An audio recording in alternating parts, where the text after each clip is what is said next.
विमल पोलो जुबा केसरी, हर पल मनाओ केसरी त्योहार। मेरे साथ बीजेपी के the most humble spokesperson Tuhin Sinha जुड़ रहे हैं। करुणा सागर मेरे साथ हैं, प्रवक्ता हैं कांग्रेस पार्टी के। राजीव रंजन मेरे साथ हैं, जनता दल यूनाइटेड के वरिष्ठ प्रवक्ताओं में है, मुख्य प्रवक्ता हैं। सुबोध मेहता जुड़ रहे हैं, प्रवक्ता हैं, आरजेडी के प्रोफेसर भी हैं दिल्ली में। और मेरे साथ प्रोफेसर संजय पॉलिटिकल एनालिस्ट के तौर पर जुड़ रहे हैं। लेकिन सबसे खास मेहमान आज जो मेरे साथ जुड़ रहे हैं वो हैं farmer CEC, chief election commissioner, पूर्व मुख्य चुनाव आयुक्त ओपी रावत साहब मेरे साथ जुड़ रहे हैं। सर बहुत बहुत स्वागत। और शुरुआत में आप ही से कर रही हूं, ये हमारे दिमाग का एग्जिजरेशन है, हमारे दिमाग की गलतफहमी है, या दरअसल एमसीसी लागू होने के बाद आप पैसा तो नहीं बांट सकते चुनाव में? गरिमा जी देखिए, मॉडल कोड ऑफ कंडक्ट में ये प्रावधान है कि जो योजनाएं पहले से स्वीकृत हैं, जिन योजनाओं पर पहले से काम हो रहा है, जिन योजनाओं में पहले से पैसा दिया जा रहा है, वो चुनाव की घोषणा के बाद जब लागू हो जाता है उस समय भी जारी रह सकती हैं। ये एक लूपहोल है जिसका फायदा लोग उठा सकते हैं। बाकी ये है कि चूंकि पिछले बैकग्राउंड को अगर देखें तो विमेन एम्पावरमेंट की दिशा में बिहार में बहुत से काम हुए हैं, तो उससे विश्वसनीयता भी बढ़ जाती है कि भाई इन्होंने पहले भी ये किया है, बच्चियों को साइकिल दी, इसको ये दिया, इसको वो दिया। क्योंकि घोषणाएं जो है अपोजिशन ने भी की, लेकिन उनकी घोषणाओं में उतनी विश्वसनीयता जनता को नहीं दिखी। इसलिए इलेक्शन कमीशन को अगर निष्पक्ष घोषणा करना, आई एम सो सॉरी, मैं आपको इंटरवीन कर रही हूँ सर, आप कह रहे हैं ये लूप होल है चुनाव आयोग के नियमों में जिसका फायदा पॉलिटिकल पार्टी उठाती है, लेकिन seizures wife should be above suspicion ना। भाई आप तमिलनाडु में रोक देते हैं, जबकि 5 सही कहा आपने सर। और मैं अगर डेटा आपके सामने रखूं सर, तेलंगाना में तो 4 साल पुरानी योजना को रोक दिया, आंध्र प्रदेश में 1 साल पुरानी योजना को रोक दिया, ओडिशा में भी 1 साल पुरानी योजना को रोक दिया गया। तो am I right, Caesar's wife should be above suspicion? बिल्कुल सही कहा आपने। इलेक्शन कमीशन चाहेगा तो उसको भी रोक सकता था। और चाहे तो model code of conduct amend कर दे अभी कि भाई चुनावी वर्ष में, मतलब जिस तारीख को विधानसभा का टाइम खत्म हो रहा है उससे 1 साल पहले से कोई भी घोषणा नहीं होगी, कोई भी नई योजना नहीं बनेगी, कोई भी कैश ट्रांसफर नहीं होगा, कुछ नहीं होगा।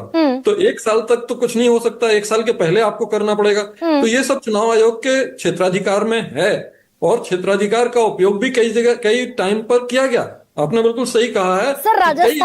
राजस्थान में स्मार्टफोन लॉन्च किया, योजना लॉन्च की अशोक गहलोत ने, चुनाव आयोग ने कहा बिल्कुल नहीं, खत्म कीजिए।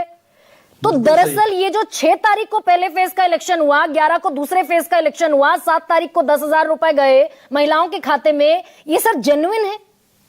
ये अक्टूबर में दिए गए थे पहले। और क्योंकि अक्टूबर से चालू हो गई जब कल कोड ऑफ कंडक्ट लागू नहीं था। तो वो जो लूप होल मैं इंगित कर रहा हूं, वो लूप होल यही है कि जो योजनाएं पहले से मंजूर हैं, जो पहले से चालू हैं, वो कोड ऑफ कंडक्ट लागू होने के बाद भी चालू रह सकती हैं। लेकिन ये दरअसल सर भाई इलेक्शन के बीच में आपको 2 दिन बाद मतदान करना है, तो आपके अकाउंट में जब 10,000 रुपए जाएगा तो क्या ये दिमाग इन्फ्लुएंस होगा वोटर का कि नहीं होगा?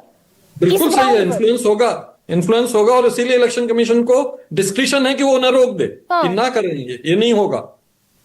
और sir election commission of India ने तो एक और कमाल की बात ये की है, जिन जीविका दीदियों के खाते में पैसा गया 10,000, और मैं आप ही के दिमाग से समझना चाहती हूँ सर, भाई जीविका दीदियों के पैसे खाते में तो पैसा गया 10,000, और उन्हीं को आपने वॉलंटियर के तौर पर पहली बार पोलिंग एजेंट के तौर पर चुनाव ड्यूटी में लगा दिया। नहीं तो वो तो पार्टियों ने लगाया, पार्टियां तो स्वतंत्र हैं लगाने के लिए। पोलिंग एजेंट जो होते हैं वो पार्टियों के होते हैं, पार्टियां स्वतंत्र हैं, किसी को भी लगा सकती हैं, इलेक्शन कमीशन के वर्कर नहीं है वो। लेकिन सर पहली बार ऐसा हुआ बिहार चुनाव में कि इन महिलाओं को, जीविका दीदियों को पोलिंग एजेंट की तरह वोटर लिस्ट पकड़ाई गई।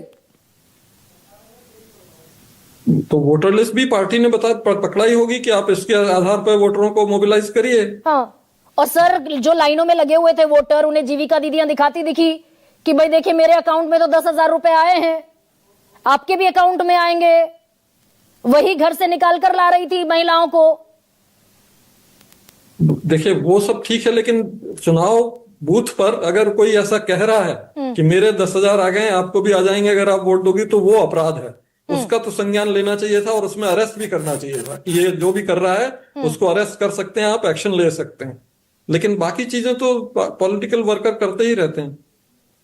अब ऐसे में सर, ये जो आप जिस नियम की बात कर रहे हैं, अब बहुत क्या दरअसल ये खुला खेल फर्रुखाबादी हो गया क्या, कि भाई सत्ता पक्ष जिस भी राज्य में जिसकी सरकार होगी, फिर तो कहीं से पांव उखड़ने का कोई मतलब ही नहीं है। जिसकी सरकार, उसकी सत्ता, उसकी ताकत, उसका पैसा। ये हमारे इलेक्शन मशीनरी को प्लेइंग फील्ड हुआ क्या सर? ये इलेक्शन मशीनरी को यही देखना चाहिए कि सत्ता पक्ष को अनड्यू एडवांटेज ना मिले और इलेक्शन बिल्कुल फेयर दिखें, न केवल हो बल्कि फेयर दिखें भी। ये बिहार में सर लेवल प्लेइंग फील्ड था या नहीं था? जो जिस तरह के तथ्य आपने बताए हैं उसके आधार पर तो यही कहा जा सकता कि लेवल प्लेइंग फील्ड उस समय मिसिंग थी।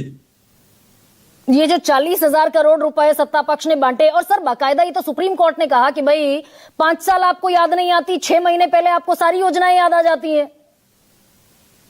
हाँ, बिल्कुल सही कहा। इसीलिए तो मैं कह रहा हूं कोड ऑफ कंडक्ट में ये अमेंडमेंट हो जाना चाहिए कि 1 साल पहले तक आप कुछ नहीं कर सकते। सर मखौल बना रहे हैं कि हम चुनाव का, और ये दरअसल क्रेडिबिलिटी का संकट इलेक्शन कमीशन ऑफ इंडिया की भी है क्या? एक्चुअली ये चीजें पहली बार तो होंगी, कोई ना कोई तो पहली बार करेगा जो देखेगा कि ये लूप होल अवेलेबल है, यहां हम ये कर सकते हैं, कोई ना कोई पहली बार करेगा। तो ये हुआ है, इससे सबक लेना चाहिए और अमेंडमेंट कर देना चाहिए और एनफोर्समेंट उसी तरह से करना चाहिए। तो जो विपक्षी, एक पॉलिटिकल सवाल सर पूछ लेती हूं आपसे, विपक्ष कह रहे हैं कि ये तो दरअसल 40,000 करोड़ रुपए में खरीदा हुआ मैंडेट है, ये जनता का जनादेश नहीं है।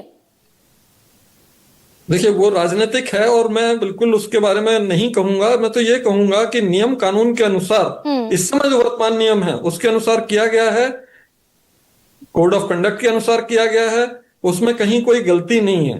लेकिन ये जरूर है क्या इससे प्रभावित हुआ है तो जिस नियम का आप हवाला दे रहे हैं वो तो नियम लागू होता था तेलंगाना में भी, आंध्र प्रदेश में भी, लेकिन वहां चुनाव आयोग ने इनिशिएट किया कि नहीं भाई ये गलत है, इसको रोको।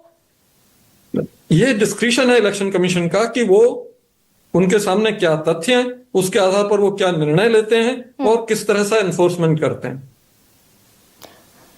Thank you so much sir. लेकिन आप जो सबसे बड़ी बात कह रहे हैं कि लेवल प्लेइंग फील्ड नहीं दे पाया चुनाव आयोग बिहार में सारी पॉलिटिकल पार्टियों को,